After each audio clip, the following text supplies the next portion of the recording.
Welcome to the Life After Sugar podcast. The podcast that's not just about sugar, but about your relationship with it and also with food and especially with yourself.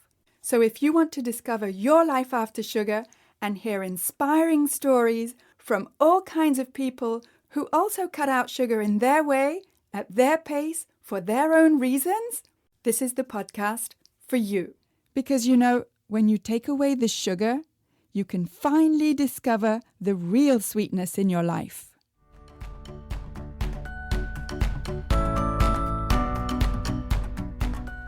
I'm your host, Netta Gorman.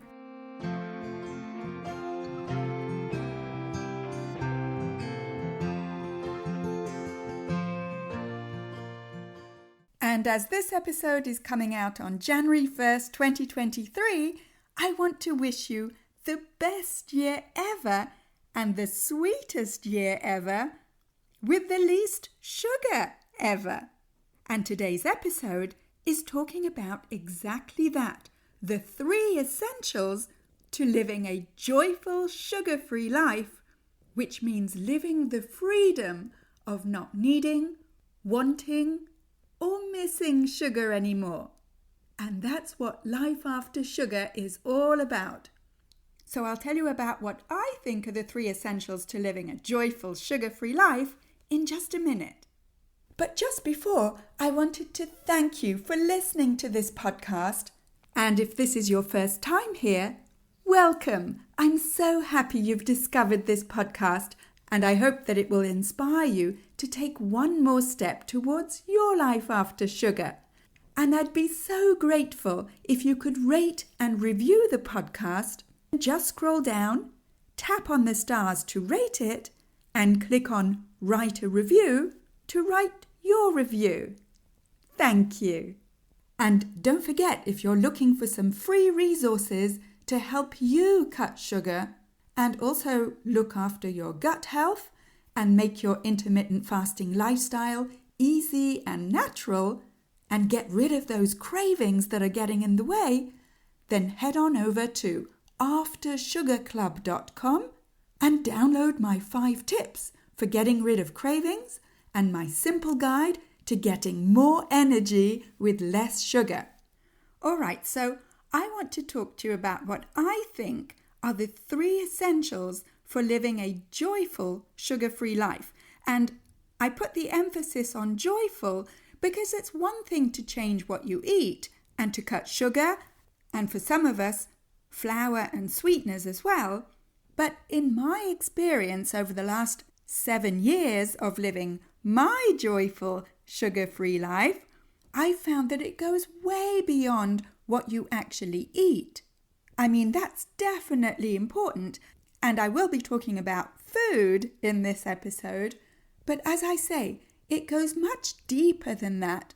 And I have to admit that when it was first suggested to me to cut sugar, flour and sweeteners, I just couldn't imagine what that kind of life would be like.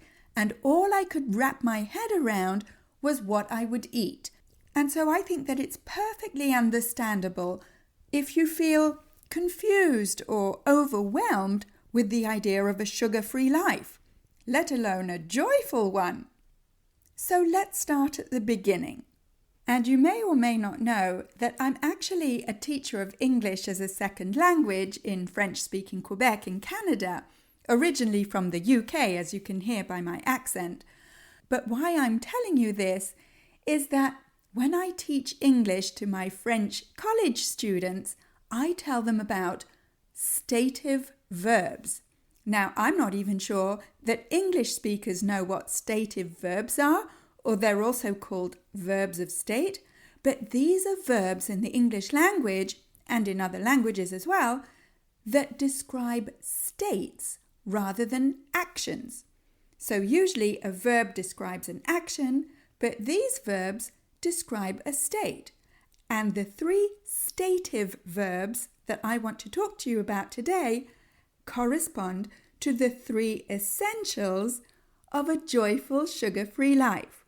And here they are: the verb to think, the verb to feel, and the verb to be. That's think, feel, be. And in my humble opinion, those are the 3 essentials of a joyful sugar-free life.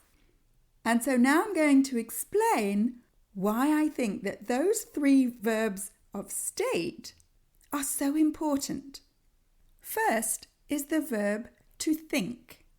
And critical thinking skills, the ability to step back and analyze and question and observe and reflect, is the first essential, in my humble opinion, of a joyful sugar-free life. Because one of the first and most important things that you need to do so that your sugar-free life is not only joyful but sustainable is to question what you've always been told, what you've always believed, what you've always thought, and really how you see not just sugar, not just food, but also yourself. I think most of us who grew up with the diet culture are so used to being told what to do, what to eat, how much, when, how big of a portion, eat this, not that, this is allowed, this isn't allowed, this is good, this is bad. It's like we're being treated like children by the diet culture. And if you're anything like me, there's a part of you that was happy to be mothered by the diet culture because then you didn't have to think, which means that someone else would be making the effort to think for you. The flip side to this easy way out is that we didn't get the chance to stop and think. To stop and think about the food that we're eating, about its effect on us, about human biology, and how the body responds to certain foods and the lack of certain other foods. I don't know about you, but I never used to think about any of that stuff when I was growing up. I just accepted the eat less, move more mantra and the fat makes you fat approach. And even though I experienced how sugar would make me put on weight, I never ever wondered how. I just thought it had something to do with calories. You know, calories in, calories out, burn off those calories. I didn't even ever stop to think about what a calorie even was. Neither in my teens, nor my 20s or 30s, and right into my 40s. So don't feel bad if all your life you also followed the diet culture in the hopes of losing weight, instead of stopping and thinking about how that weight came on in the first place. I mean, I used to think it was because I was just weak or had no willpower. I'd get really down on myself and think it was all my fault. But if you stop and think and take time to educate yourself and go get resources to do that, then you're in a much more powerful position to understand not just weight loss, but also weight gain, and also everything else to do with your health and your well-being that may actually have nothing to do with weight. And the same goes for how you think about food. Before I stopped eating sugar, I just thought that everything in the grocery store was food. But then when I really started thinking about my definition of food, I realized, oh wait, about 80% of the boxes and packages and cans and sachets and bags on the grocery shelves are actually what Michael Pollan calls edible food-like substances, with long lists of ingredients, whereas when I stopped to think about it, I realized that real foods are the ingredients. They don't have ingredients. Oh, there are those stative verbs again. So maybe you can start by thinking about the distinction between real foods and food products. In other words, processed foods, processed by the food industry. with very often added sugar and some kind of highly processed starch and additives.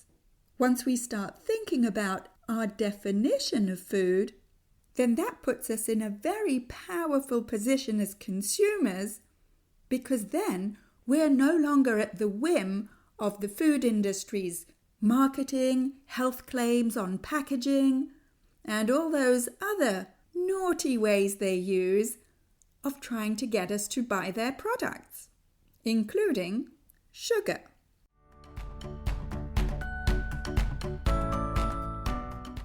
I just want to take a little break to invite you to think about something important, and that is your own well-being, which I wish for you, not just for 2023, but for all your life.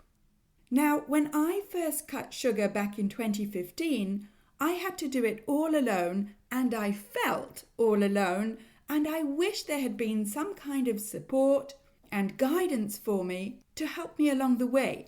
I really felt like I was the odd one out, like nobody really got why I would want to cut sugar, and especially why I would continue my life without all the comfort foods that everybody loves. So I decided to create the After Sugar Club, which is a friendly private community where I offer encouragement, support, and accountability whenever you need it. We have a lovely group in our community, and twice a month I offer group check-in calls, which are live support calls on Zoom. And we get to talk face-to-face so that you can get all your questions answered and get insight from the group and from my 7 years of experience of living real life sugar-free. Plus you get 24/7 access to everything in the After Sugar Club, including simple recipes and meal ideas, quick hacks to cut sugar that you can implement today, guidance for where to find whole foods at a regular grocery store and how to save money on your grocery bill, and also deep dives into sugar-free living and step-by-step ways to gradually change your relationship with sugar. And in the After Sugar Club, you'll also get information on the importance of gut health and recipes and how-to tips and videos to help you learn how to make your own fermented foods and drinks. This is a wonderful opportunity to start the new year in our community and to get all the guidance you need in the After Sugar Club. To join us, just go to aftersugarclub.com and click on the green button, Join the Club. The After Sugar Club is where you can be inspired by others who are on the same path as you and who get you. And being in the After Sugar Club will help you let go of sugar in a sustainable way so that you get to a place where you don't need it or want it anymore. That's real freedom from sugar. Go to aftersugarclub.com and click on the green button, Join the Club.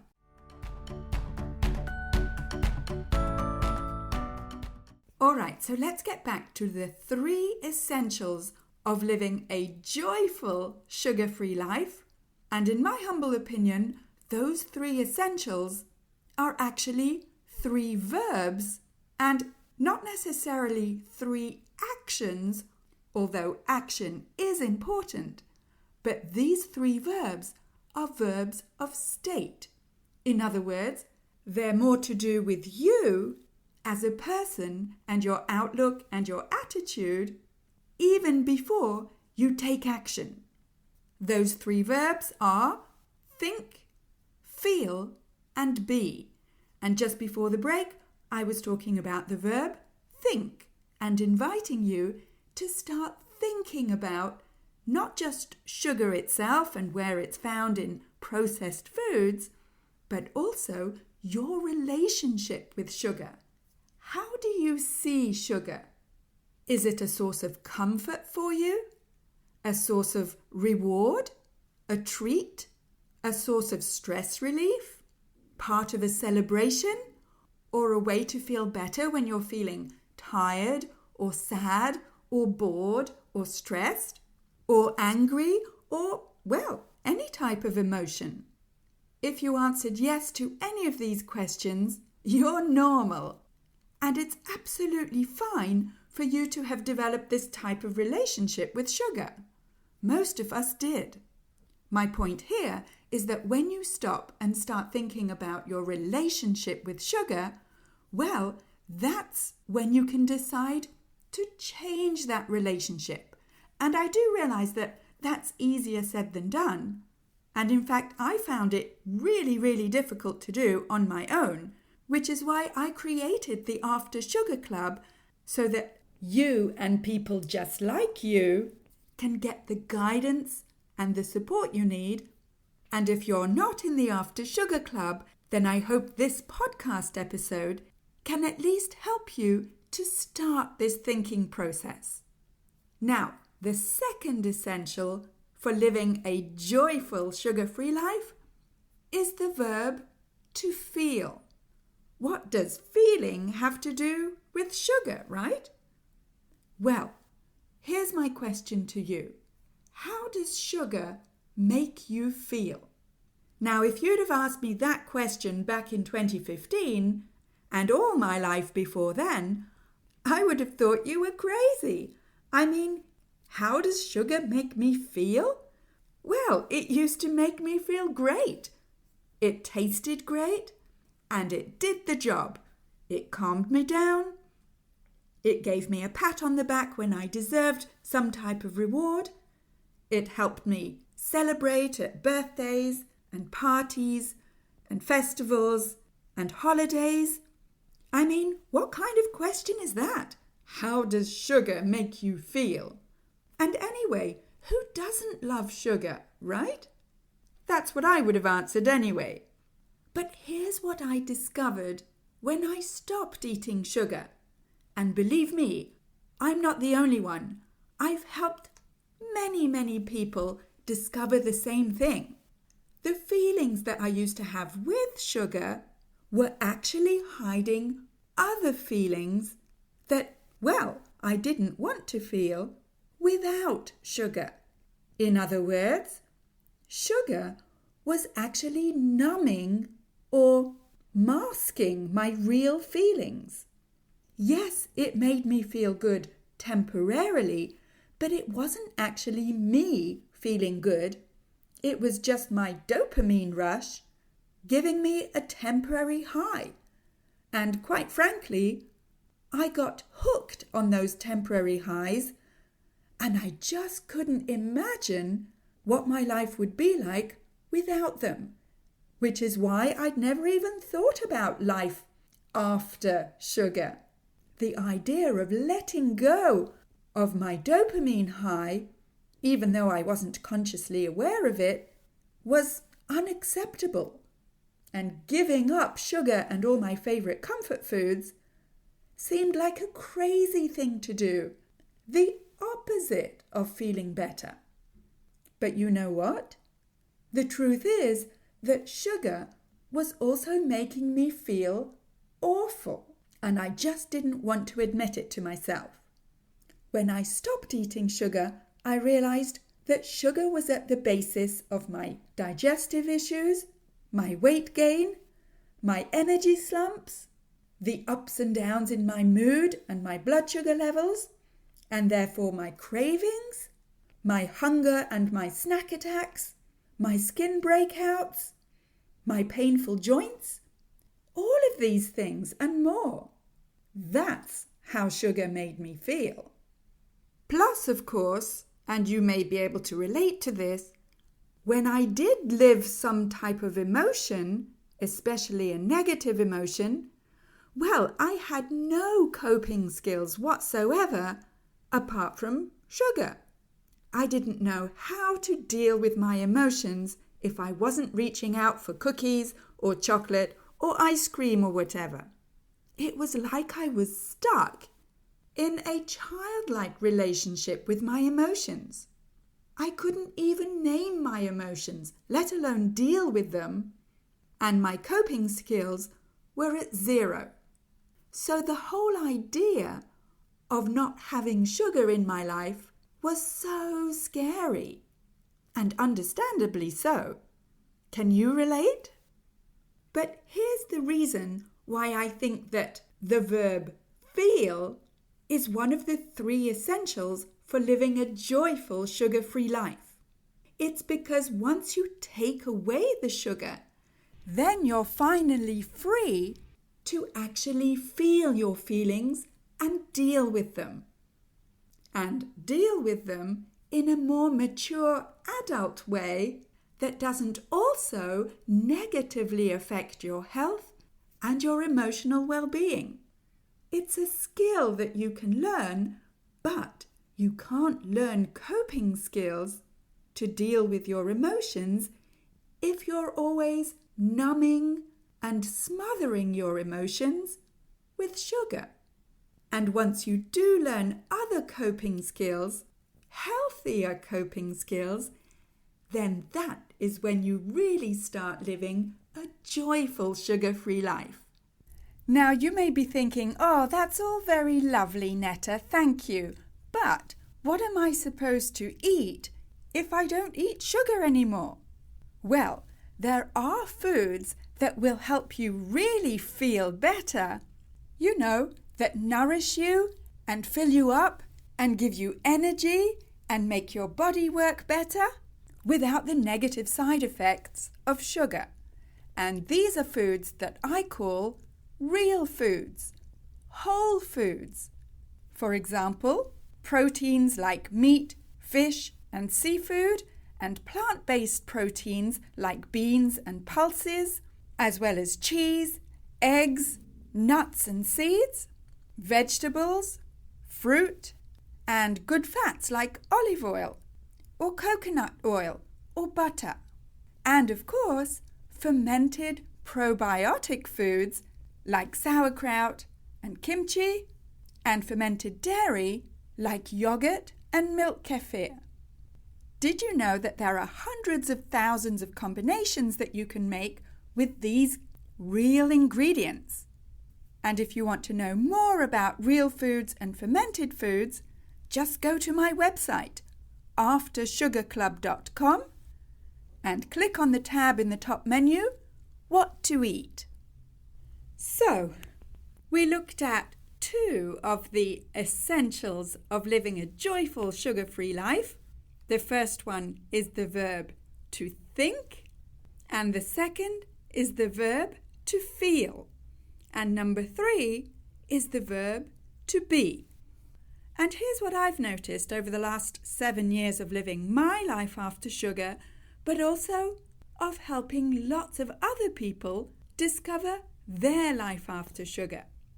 Most of us believe that we have to do things to be valued as an individual, and that our self-worth is defined by our actions. It's what's known as being a human doing rather than being a human being. But what if we reframe this to believe that our self-worth is defined by our values, our attitudes, and our beliefs, so that we can accept our humanity, create more balance in our lives, reduce our to-do list, reduce our expectations of ourselves, including trying to be perfect, lighten up and give ourselves more self-love, and become a human being. And what does sugar have to do with all that? Well, most of us live in an achievement culture that worships accomplishment. The number of pounds you lose, the number of inches around your hips, the number of days it takes to get to your weight loss goal, the number of calories you consume, the number of hours you fast. A lot of us see our achievements as a reflection of our self-worth and our value in society and to ourselves. We track, we measure, we compare, we post or look at before and after pictures. It all becomes the basis for our self-identity and self-esteem. And it can be pretty easy to be seduced or brainwashed by the messages from the diet culture and the processed foods industry and social media that you need to look a certain way or behave in a certain way, or even eat in a certain way. That you need to be a human doing rather than a human being. But what if cutting sugar actually made you more aware of who you are? What if cutting sugar could help you believe that your self-worth is defined not by your accomplishments or the number of pounds you've lost, or the grams of carbs you eat, or the number of hours you fast, but rather by getting closer to your values, your attitudes, and your beliefs, and how you treat yourself with more kindness and compassion, rather than being drowned in the tsunami of unhealthy messages from our achievement culture, including the diet culture and the processed foods industry. What if cutting sugar could help you get to a place where you're making deliberate choices based on what you need and what is important to you? And what if those choices helped you gain satisfaction and validation from being honest with yourself, considerate with yourself, responsible for your own choices, and more aware that you don't need sugar anymore, so that you can find a level of self-esteem that brings you to a peaceful, calm, and content place where you don't need sugar anymore to give you any type of validation or comfort or reward, because you carry all that within you. So if, like most of us, you've been using sugar and comfort foods as a way of not actually confronting your own emotions and your own needs, valid as they are, or if you've been keeping busy so that you don't have to stop and think about what you actually need, and you're covering it up with busyness and snacking and tracking and avoiding and resisting and procrastinating because, well, it's uncomfortable to actually face your feelings and your needs, then join the club because you're in good company. There are millions of people, myself included, that know exactly how you feel. And the good news is that it's totally possible to let go of sugar as an emotional crutch and to find this freedom that I talk about so much of not needing sugar to feel good. Can you imagine how joyful that would feel?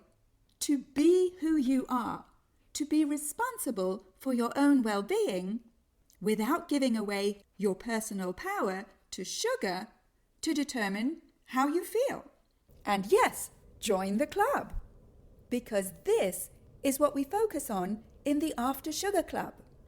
Yes, you'll get recipes and resources to take action, but you'll also get support and guidance and accountability to let go of sugar, because doing it on your own, believe me, is tough. We're there for you. We understand, and I can guide you to a joyful sugar-free life, because who you are, including your imperfections, is enough. To join us, just go to aftersugarclub.com and click on the green button, Join the Club. Thank you for listening. That's it for this week. Keep in touch and see you soon for another episode.